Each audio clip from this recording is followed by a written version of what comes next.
기도합니다. 아버지 하나님, 우리를 위해서 성탄하기 위해 오시는 주님을 기다립니다.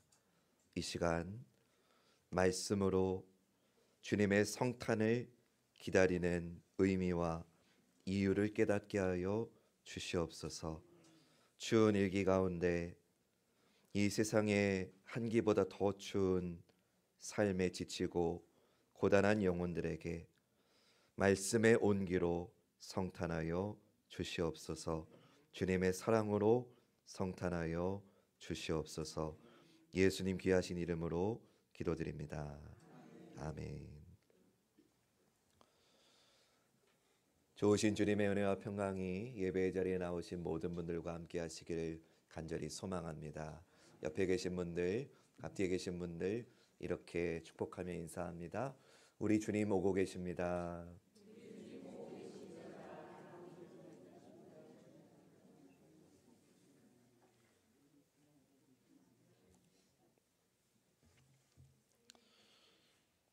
오늘부터 2주 동안 성탄절과 관계된 설교를 하려고 합니다.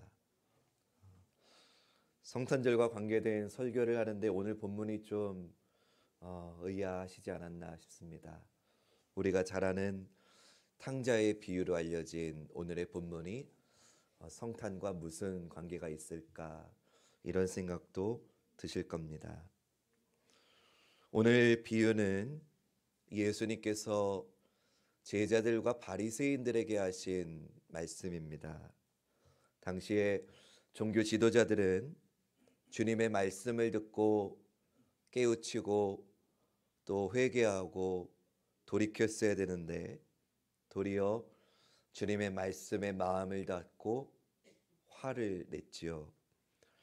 그래서 예수님은 오늘 본문의 이 비유를 통해서 바리새인들, 종교 지도자들이 자기들의 영적인 상태를 바르게 알고 회개하기를 원하시며 이 말씀을 하신 겁니다.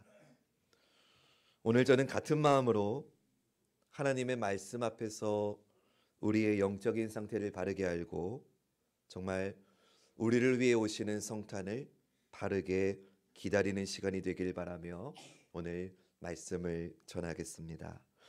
오늘 설교의 제목은 주보에는 성탄을 기다리는 이유 이렇게만 나왔지만 소제목이 있습니다. 앞에 화면처럼 성탄을 기다리는 이유, 죄, 행복, 문제에 대하여, 이런 제목으로 말씀을 전하려고 합니다. 오늘 주시는 말씀을 통해서 죄와 행복과 문제에 대한 우리의 현실을 직시하고 왜 우리가 성탄을 기다려야 되는지 깨닫는 시간이 되기를 바랍니다. 오늘 본문 이야기는 우리가 너무 잘 알지요. 세상에서 행복을 찾고자 하는 둘째 아들이 나오고요. 또 율법적으로 살았던 첫째 아들의 이야기도 나옵니다. 그런데 예수님은 결론적으로 말씀드리면 세상적으로 살았던 둘째 아들도 또 율법적으로 살았던 첫째 아들도 둘 다 영적으로 잘못되었다는 걸 말씀하십니다. 첫째 아들의 길도 둘째 아들의 길도 어느 누구도 영생으로 인도할 수 없다는 겁니다. 이 이야기에 나오는 둘째 아들이나 첫째 아들과 같은 삶의 사람들이 세상에는 얼마나 많은지 모릅니다. 둘째 아들과 같은 사람들은 세상 만족을 위해서 자기가 원하는 대로 살고자 하는 사람들이지요. 그런 이들은 교회와 상관이 없습니다. 세상에서 허랑방탕하게 살아갑니다. 또 첫째 아들 같은 사람들도 있습니다. 겉으로는 문제가 없어 보입니다. 성실해 보입니다. 우리식으로 말하면 교회에도 출석합니다. 그러나 형식적으로 교회에 출석할 뿐이고 주중에는 하나님과 아무 상관없이 살아갑니다. 그러니 하나님 보시기에는 첫째 아들이나 둘째 아들이나 둘 다 영적으로 길을 잃은 사람들입니다. 오늘 말씀 가운데 나오는 두 아들의 모습을 통해서 나는 어디에 가까운가를 확인해 보며 오늘 말씀을 들어보시기 바랍니다. 먼저 소제목 첫 번째에 있는 죄에 대해서 좀 우리 생각을 해봤으면 좋겠어요. 많은 사람이 죄를 하나님에 대한 불순종이다라고 정의합니다. 맞습니다. 하나님이 하지 말라고 하셨는데 그거를 범하면 죄입니다. 반대도 마찬가지입니다. 하나님이 하라고 하셨는데 행하지 않아도 역시 죄를 지은 겁니다. 이것도 맞습니다. 적극적으로 지은 죄, 소극적으로 지은 죄의 차이일 뿐이지 이 모두는 다 죄입니다. 하지만 죄는 이런 적극적이고 소극적인 개념을 다 포함하는 개념입니다. 예수님은 이 비유를 통해서 하나님과 관계없이 하는 모든 것들이 죄라고 말씀하십니다. 우리 앞에 화면을 보시면서 같이 한번 죄가 무엇인지 다시 한번 우리 마음 안에 정의를 내렸으면 좋겠습니다. 시작.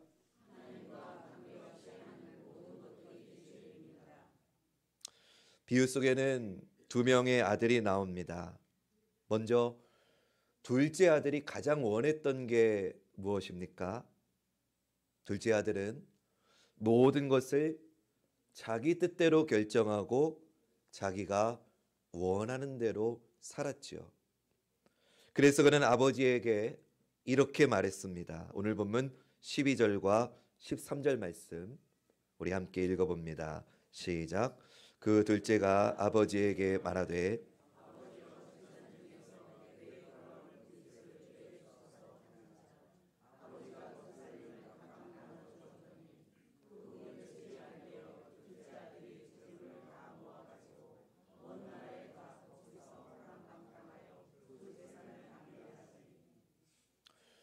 둘째 아들은 아버지의 유산을 받아서 아버지의 곁을 떠났습니다.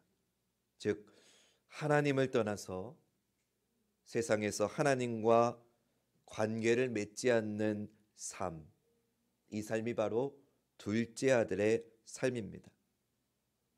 여기까지는 전혀 어렵지가 않습니다. 이런 모습은 우리가 익히 알고 있는 죄의 모습입니다. 그러나 이렇게 하나님께 불순종함으로 죄를 범할 수도 있지만 반대로 하나님께 순종하면서도 죄를 지을 수 있다는 겁니다. 행동으로는 순종하지만 마음으로는 하나님께 불순종했다면 그것도 하나님께 죄를 범하는 것입니다. 비유 속에 나오는 첫째 아들의 삶이 바로 그런 삶입니다. 본문 29절부터 30절 말씀 읽어볼까요? 시작. 아버지께 대답하여 이르되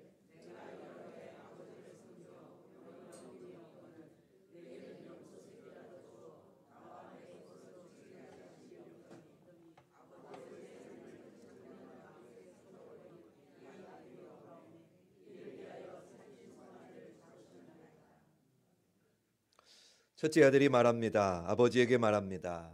자신은 여러 해 아버지를 섬겨 명을 어김이 없었다고 합니다.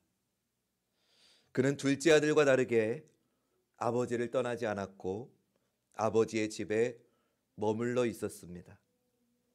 그런데 여러분, 그렇다고 해서 첫째 아들이 아버지를 사랑했던 건 아니었습니다. 첫째 아들도 아버지의 재산을 원해서 아버지가 시키는 일을 할 수 없이 하고 있었을 뿐이지 아버지와 사랑의 관계를 누리고 있었던 건 아닙니다.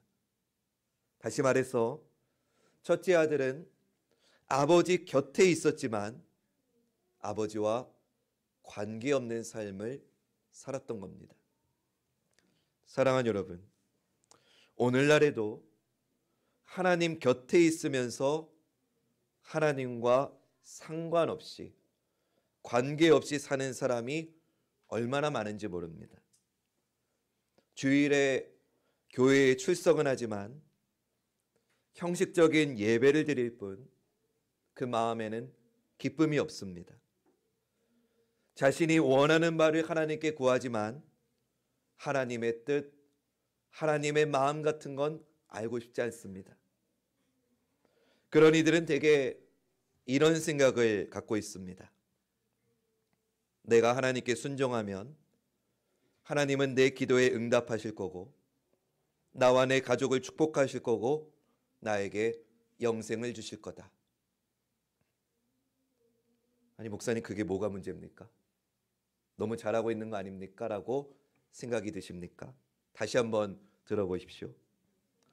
내가 하나님께 순종하면 하나님은 내 기도에 응답하실 거고 나와 내 가족을 축복하실 거고 나에게 영생을 주실 거다. 도무지 뭐가 문제인지 모르시겠습니까? 제가 알려드리겠습니다. 무엇이 문제냐?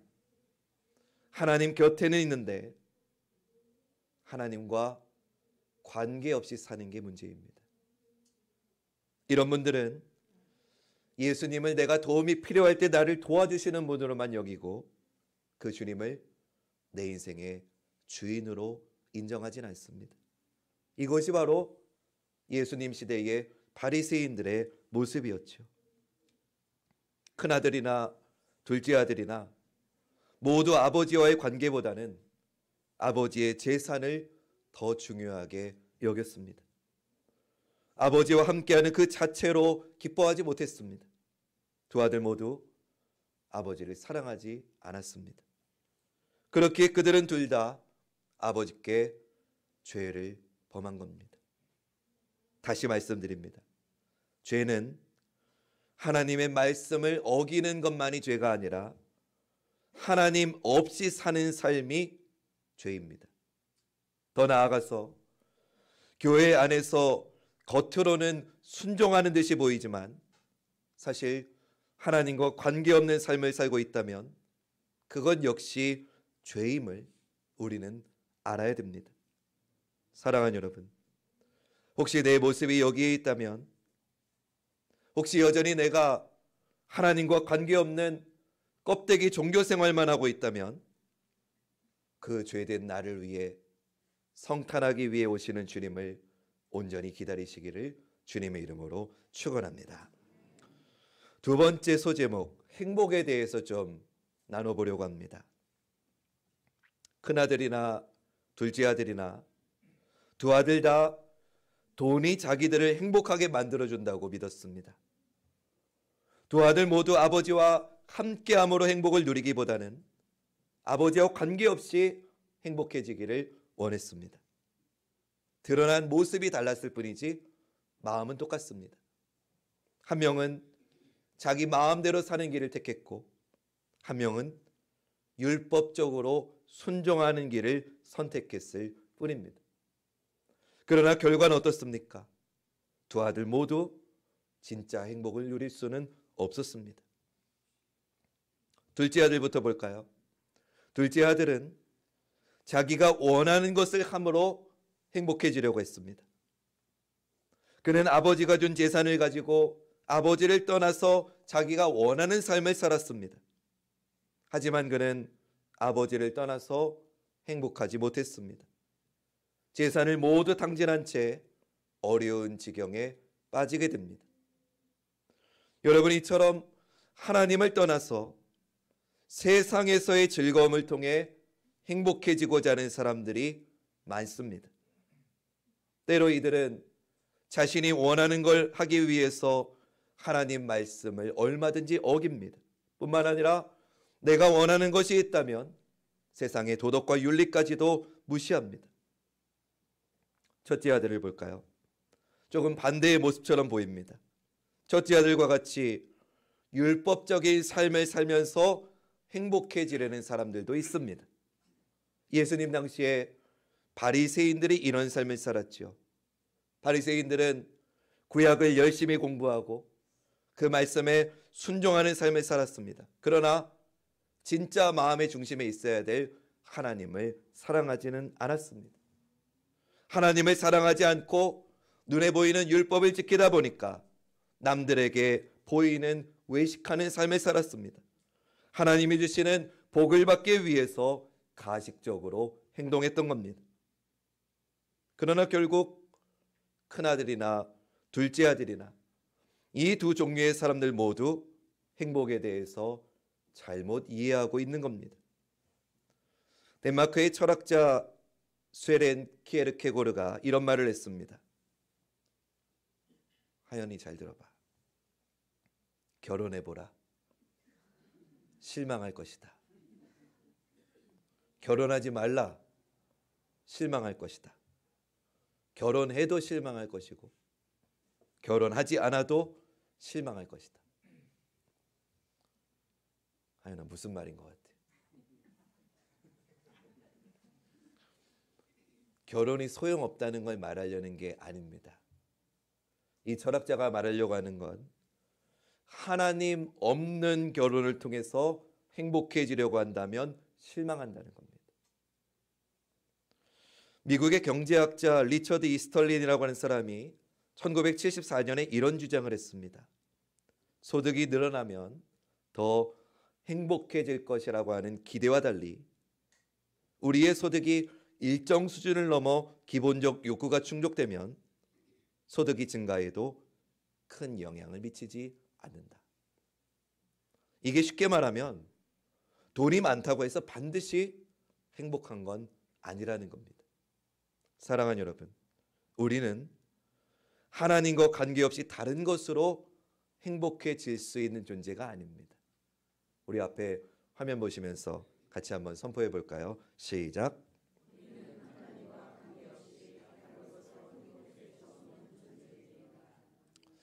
하나님 없는 참다운 행복이란 없습니다. 그렇다면 다른 것들로 행복해질 수 없는 인생 가운데 진정한 행복을 주시기 위해 성탄하시는 그 예수님을 기다림이 마땅하지 않겠습니까? 마지막 소제목, 문제 해결에 대해서 좀 생각해 보겠습니다. 이 세상에는 사회, 도덕, 정치, 경제, 종교, 가정 등 다양한 영역에서 다양한 문제가 있습니다. 사람들은 이 문제 앞에서 서로 편을 가르고 반목하고 갈등합니다. 예를 들면 노사, 정규직, 비정규직, 갑, 을, 금수저, 흑수저 이런 거죠. 근데 이 두 아들의 비유에서는 세상의 문제에 대해서 바라보는 전혀 다른 두 가지 시선을 볼 수 있습니다. 하나는 첫째 아들과 같이 자기 자신을 다른 사람보다 선하고 도덕적인 존재로 인식하면서 우월감에 빠져 있는 경우입니다. 이런 이들은 세상이 혼탁한 것은 우리처럼 질서를 지키지 않고 하나님의 율법을 어기고 죄를 짓는 사람 때문에 이 세상에 문제들이 생긴다고 그렇게 여기면서 율법을 지키지 않는 사람들을 비난합니다. 그러나 여러분, 첫째 아들처럼 내가 율법적인 삶을 산다고 문제가 해결되지는 않습니다. 가장 쉬운 예를 들면 이렇게 말할 수 있을 것 같습니다. 우리나라에서 제일 똑똑한 사람들이 국회에 모여 있습니다.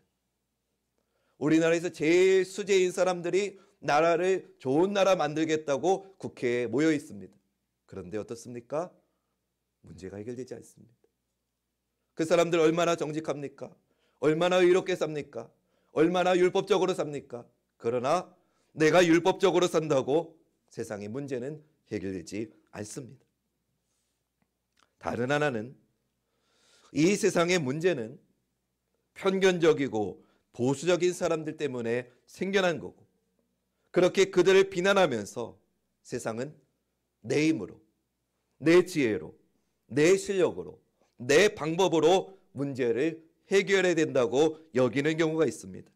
둘째 아들처럼요. 내 방법으로 행복을 찾아 나선 거죠. 그러나 그것도 역시 문제가 해결될 수는 없습니다. 여러분, 요새 아르바이트 구하기가 어렵다고 합니다. 왠지 아십니까? 예전에는 일주일이면 일주일을 일했습니다. 한 달이면 한 달을 일했습니다. 1년이면 1년을 일했습니다. 그런데 요새는 아르바이트생들이 5만 원을 벌었다, 10만 원을 벌었다 하면 다음날 안 나옵니다. 왠지 아세요? 나한테 필요한 게 5만 원이고 10만 원이기 때문에 이걸 가지고 내가 필요한 걸 살러 가는 겁니다. 내일 또 일하지 않습니다. 내가 내 방식으로, 내 가치관대로 살아가겠다는 겁니다. 내 실력으로, 내 방법으로 세상의 문제를 해결하겠다는 겁니다. 또 하나 예를 들어볼까요? 아마 우리 박준홍 권사님 세대 이야기이지 않을까 싶습니다. 우리 박준홍 권사님 세대가 얼마나 사회정의를 외쳤습니까? 실명을 언급하면 박준홍 권사님 그랬다는 것처럼 오해될까 봐 오해하지 마시고, 우리 저 세대들이 얼마나 사회정의를 외쳤습니까? 그런데 정작 그 386, 486 세대들이 기득권의 자리에 앉으니까 어떻게 됩니까? 똑같아지지 않습니까? 내 실력으로, 내 방식으로는 세상의 문제가 해결되지 않습니다. 그러면 어떻게 해야 됩니까? 첫째 아들의 방법으로도 안 되고 둘째 아들의 방법으로 안 되면 우리는 어떻게 해야 됩니까? 우리는 모든 문제의 해결책이 되시는 예수님께 집중해야 될 줄로 믿습니다. 우리 한번 같이 선포해 봅시다. 시작.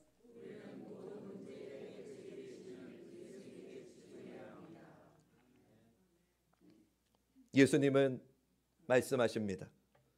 첫째 아들과 같은 사람들에게는 너의 율법적인 삶을 내려놓고 나에게 오라고 말씀하십니다. 둘째 아들과 같은 사람들에게는 세상 만족을 추구하지 말고 진짜 행복을 주는 나에게 돌아오라고 말씀하십니다. 사랑하는 여러분, 세상에는 첫째 아들의 길과 둘째 아들의 길과 완전히 다른 길이 필요합니다. 우리는 예수님과의 관계를 통해서 문제를 바라봐야 됩니다. 예수님의 말씀은 세상의 다른 메시지들과 완전하게 다릅니다. 예수님의 복음은 그 듣는 사람이 종교적인지 도덕적인지 보수적인지 진보적인지 아무것도 상관없습니다. 주님의 복음은 누구에게나 열려 있습니다. 성경은 모든 사람이 죄를 범하였음에 하나님의 영광에 이르지 못했다고 말씀합니다. 그런데도 하나님은 이런 죄인들을 사랑하셔서 죄인들이 예수님을 통해 하나님께 나아갈 수 있다는 걸 말씀합니다. 이것을 우리는 복음이라고 하는 겁니다. 그렇게 우리는 예수님과의 관계를 통해서만 변화된 삶을 살 수 있습니다. 예수님 없이는 우리가 가진 그 어떤 문제도 해결할 수 없음을 깨달아야 됩니다. 하나님께서 독생하신 아들 예수 그리스도를 이 땅에 보내신 이유가 바로 이것입니다. 요새 우리 박준홍 선생님 죄송합니다. 박준홍 선생님 세대 이하 세대들, 저를 포함해서 우리 청장년, 청년 세대들일수록 자기가 종교와 관계없는 사람이라고 인식합니다. 나는 비종교적인 사람입니다. 조금 더 과격한 사람은 나는 반종교적인 사람이라고 합니다. 그리고 그런 세대들은 기독교도 세상 다른 종교와 별 차이가 없다고 생각합니다. 이런 이들을 가리켜서 무신론자라고 해도 될 겁니다. 근데 안타까운 것은 대부분의 미래학자들이 특히 우리 젊은 세대들을 중심으로 앞으로 이런 무신론자들이 점점 늘어날 것이라는 겁니다. 근데 여러분, 교회 바깥에만 무신론자가 있는 게 아닙니다. 교회 안에도 무신론자가 있습니다. 무신론자가 뭔지 아시죠? 하나님 없다는 겁니다. 하나님 안 믿는다는 겁니다. 근데 문제는 세상에만 무신론자가 있는 게 아니라 교회 안에도 무신론자가 있다는 겁니다. 찬양도 합니다. 예배도 드립니다. 그런데 하나님을 믿지는 않습니다. 이들이 교회 안에 있는 무신론자들입니다. 하나님을 믿진 않지만 교회에는 있습니다. 그러나 어떤 결정적인 계기만 생기면, 그게 좋은 일일지 나쁜 일일지 모르겠지만 어쨌든 어떤 계기가 생기면 언제든지 교회를 떠날 수 있는 교회 내의 무신론자들이 점점 늘어가고 있습니다. 그러니 어떻게 해야 됩니까? 진짜 복음을 들려줘야 됩니다. 기독교는 세상의 다른 종교들, 세상의 다른 세속적인 가치들과 완전하게 다르다는 것을 선포해야 됩니다. 할렐루야.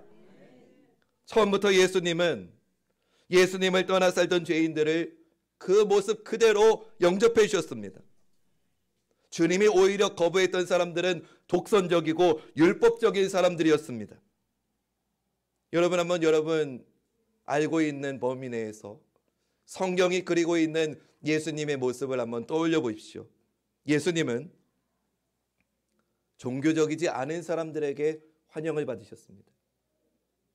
손가락질 받는 죄인들, 세리들, 창녀들의 친구가 되셨습니다. 그러나 예수님은 율법적인 사람들에게는 거절당하셨습니다. 종교 지도자들, 바리새인들, 사두개인들, 서기관들. 이게 바로 예수님의 모습입니다. 예수님은 단 한 번도 야, 너 가서 도덕을 지키고 와서 나를 믿으라고 한 적이 없습니다. 너의 모습 그대로를 내가 사랑한다고 말씀하셨습니다. 근데 문제는 예수님의, 성경이 그리고 있는 예수님의 모습은 이러한데 오늘 예수님의 이런 모습이 교회 안에서는 일어나고 있지 않다는 겁니다. 여러분, 요즘 교회에는 누가 나옵니까? 둘째 아들이 나옵니까? 첫째 아들이 나옵니까? 주로 첫째 아들입니다. 보수적이고 도덕적이고 율법주의적인 사람들이 교회에 옵니다. 반대로 둘째 아들은 교회에 못 나옵니다. 상처 입고 죄에 빠진 사람들은 교회에 오지 않습니다.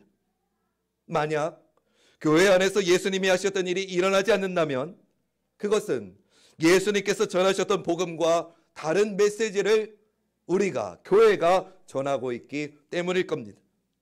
만약 교회의 둘째 아들 같은 이들이 교회에 나오지 못하고 있다면 그건 교회 안에 첫째 아들과 같은 사람들이 너무 가득하기 때문입니다. 사랑하는 여러분, 오늘 나는 둘째 아들과 첫째 아들 어느 쪽에 가깝습니까?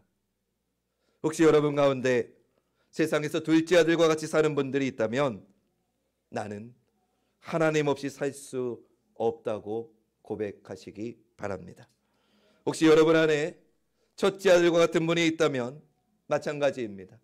나는 하나님 없이 살 수 없다는 것을 고백하시기 바랍니다. 첫째 아들이든 둘째 아들이든 모두 다 죄에 대해서, 행복에 대해서, 문제 해결에 대해서 유일한 해결사 되시는 예수님께 나와야 될 줄로 믿습니다. 이 모든 것은 오로지 예수님과의 관계를 통해서만 해결될 수 있습니다. 그래서 예수님께서 2000년 전 이 땅에 오신 겁니다. 우리가 성탄을 기다리는 이유가 여기에 있습니다. 성탄하시는 예수님 없이는 우리가 가진 그 어떤 문제도 해결할 수 없다는 걸 깨닫고 간절한 소망 가운데 성탄을 기다리는 사랑하는 하나님의 모든 자녀들 되시기를 주님의 이름으로 간절히 축원드립니다.